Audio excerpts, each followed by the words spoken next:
Hey now, it's Anthony with A&A Lawn and Mobile Car Wash Services, bringing you another video. Today was a laid-back day for me. I had a few yards, and I ended off with watching this vehicle right here. And this is a Ford SUV, it's a mini SUV. I don't know what the model of this vehicle is. I've been watching it for about 2 or 3 years now, and I can't remember the name of this vehicle, but it's a Ford. It's an SUV. It's my client's company vehicle, and the company pays me to clean it once a month. So that's what I do. Uh, Today, I want to talk about saying the word no. And in this business, lawn care, mobile car washing, you're going to have to use this word a lot. Because, I guess since, you're not a big corporation or big business like Best Buy or Jiffy Lube or something like that, where your prices are set and either they can pay it or not pay it, and but you're your own boss, and you make the decisions, and you right there, and people usually try to negotiate, and sometimes things are negotiable, but you already know what it's going to cost you to do a job, and most of you guys already know that your prices are set with the market that you're in. It's already set. So if you go lower than that, sometimes you're not really making any money. You got to set already low, so it's not negotiation anyway. So you have to know how to you have to know how to say no. The first time I heard somebody say that to me, say you have to learn how to use no, was when I started grad school in 2013. And oh yeah, by the way, I graduated this past May with a May 2015 with a master's in business administration. So I have an MBA now. But anyway, it was the first day of class, and the class was called Intro to Graduate Studies. And the professor, the first thing he said, one of the first things he said is you have to learn how to say the word no. And he was telling us that because our lives are about to get a little hectic. Most of us had children, married, already had careers, owned businesses, and things like that. So we would be juggling having a new task to do every day, which is study and get your homework done, added on to whatever else you had going on. And he was telling us that we have to learn how to say no, because people, that usually look to you to get things done for them, even though they know you in school, and they know you done took on a great responsibility, they're still gonna ask you, can you do this, can you do that, and not take in consideration that you just took on school. And he said you're just gonna have to tell those people no. And he said, yeah, they'll get upset, they may get mad or whatever, but he said, don't feel bad, because whatever they need to get done, if it's important, they're gonna get it done. They're gonna find a way to get it done anyway. And that was the first time that I actually heard that. So with that being said, I started learning how to say no. And it's needed in this type of business, because you got some strange people out there, and sometimes you don't know the reason why they do things. It may seem strange to you, but if you really knew their situation, it may not be that strange. But they're not going to tell you. And at the same time, I'm not a psychiatrist, so I'm not trying to figure out why they do what they do. I just know what I'm going to do.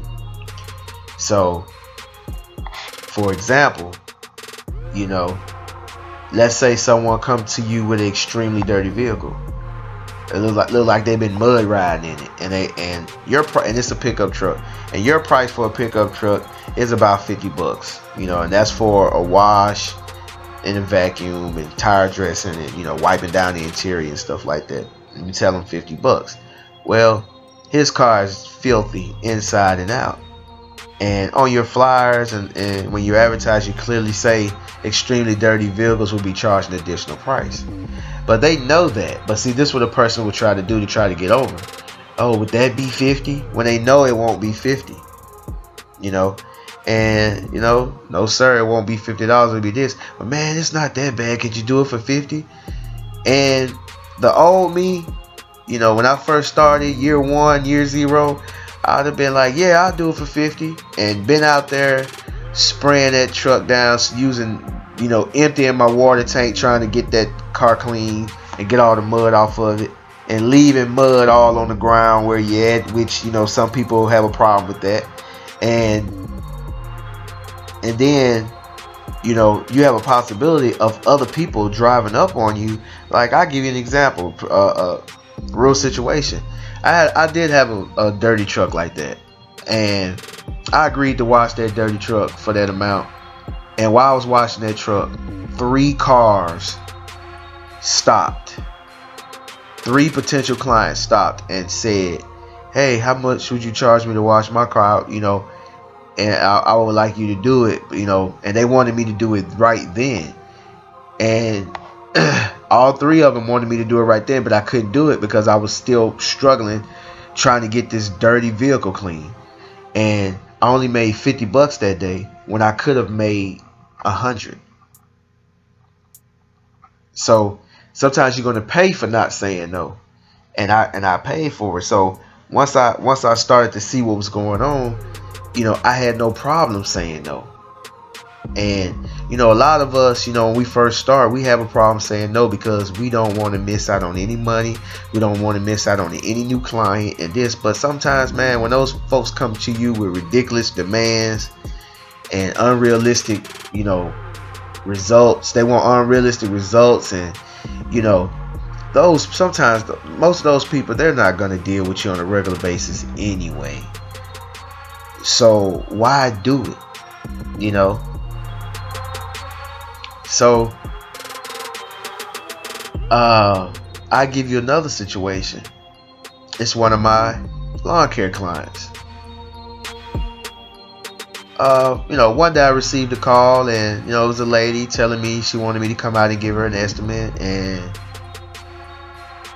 she told me that one of my other clients recommended me, and so I was like, okay, I'll go out there and give you an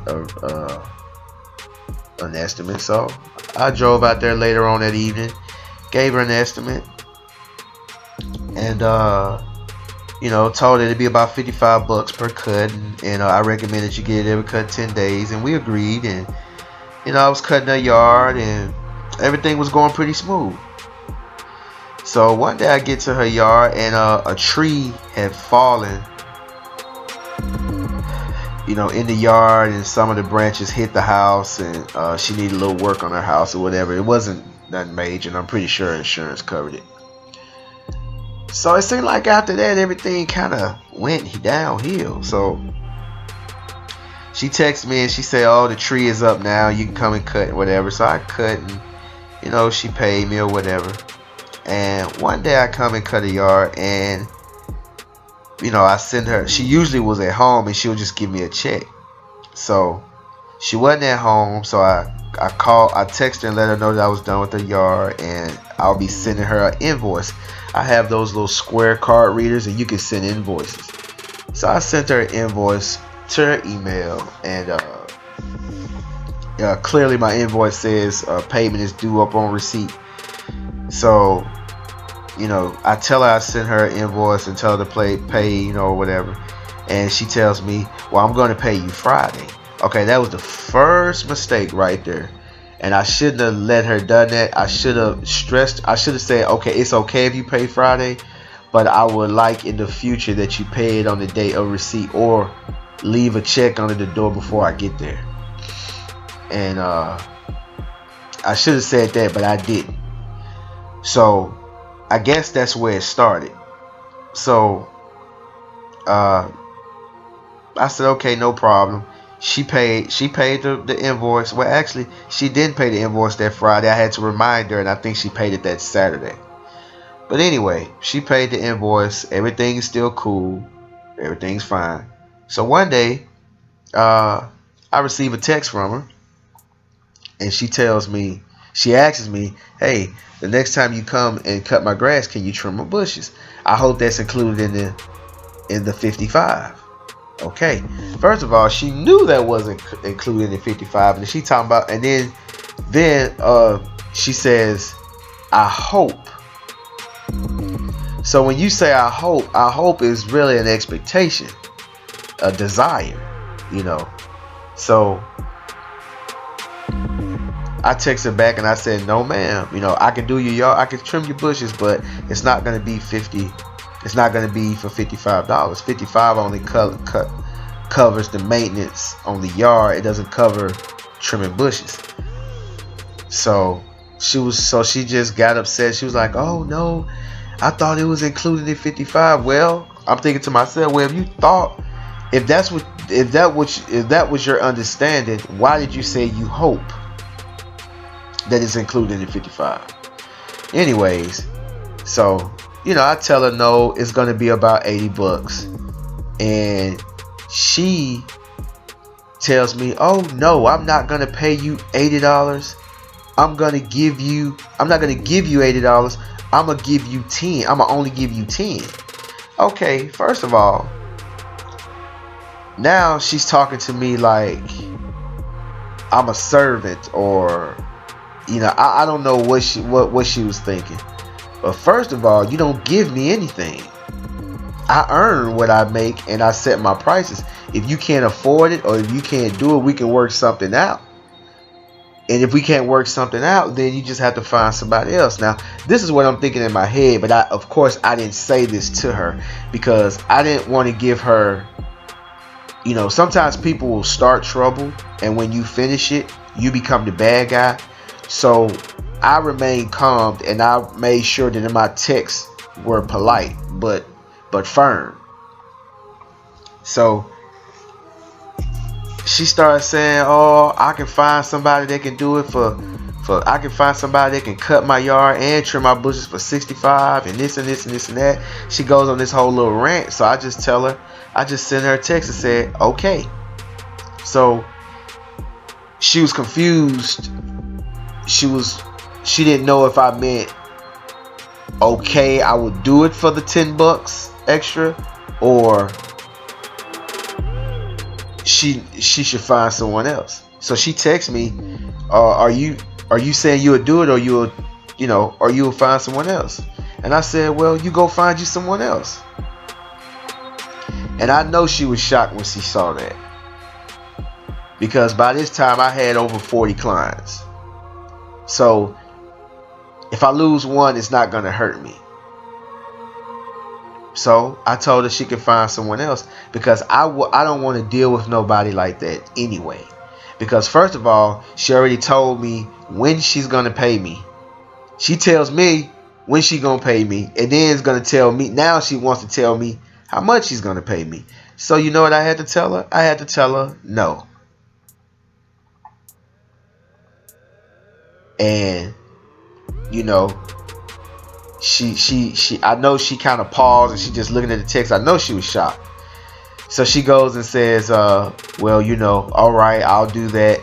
Thank you for, your work or whatever." And I said, "You're welcome." And that was the end of that.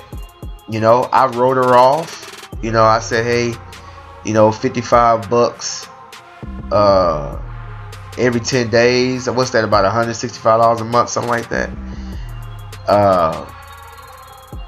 And I already wrote it off. I was okay with losing that amount. It wasn't going to stop anything. All my bills are still going to get paid.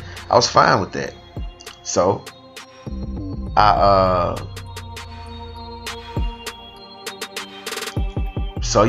wrote it off. I didn't care.